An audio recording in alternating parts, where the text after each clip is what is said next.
ఊపిరి పీల్చుకో ఏపీ అమరావతి సిద్ధమవుతోంది. ప్రస్తుతం ఏపీ ముఖ్యమంత్రిగా నారా చంద్రబాబు నాయుడు ప్రమాణ స్వీకారం చేసిన తర్వాత ఒక అట్టడుగుగా బంజరు భూమిలా మారిపోయినటువంటి అమరావతిని అంగరంగ వైభవంగా అయితే మార్చబోతున్నారు.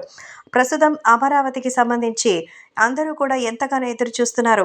ప్రస్తుతం ఎప్పుడెప్పుడు అమరావతిని రాజధానిగా అయితే ప్రకటిస్తారనేది ఇప్పుడు చెప్తున్నారు. ప్రస్తుతం అమరావతికి ఇప్పుడు ప్రారంభమైతే ఏర్పాట్లు జరుగుతోంది. అలాగే అభిమానులు కూడా దీనికోసం ఎంతో ఆనందంగా అయితే ఎదురు చూస్తూ ఉన్నారు.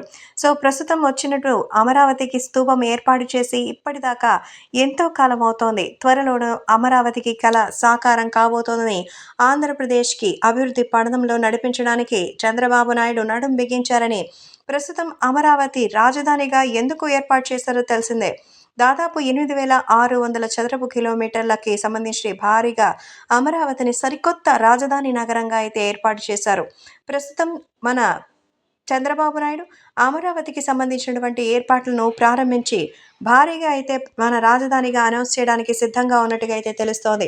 ప్రమాణ స్వీకారం చేసిన వెంటనే ఏపీకి రాజధాని అనౌన్స్మెంట్తో పాటు ఆయన చేసిన సూపర్ 6 అమలు కూడా ప్రతిదీ కూడా ప్రారంభించబోతున్నారు. ఇప్పటికే అక్కడ ఏర్పాట్లైనటువంటి ముళ్ళ కంచెలను తొలగించి ఆ బంజరు భూమిని మళ్ళీ రాజధానికి సంబంధించినటువంటి అద్భుతమైన మహానగరాన్ని ఏర్పాటు చేయబోతున్నారట. ప్రస్తుతం దానికోసం చంద్రబాబు అన్ని ప్లాన్స్ని సిద్ధం చేసి అధికారులను ఇప్పటికే అమరావతికి పంపించినట్టుగా తెలుస్తోంది.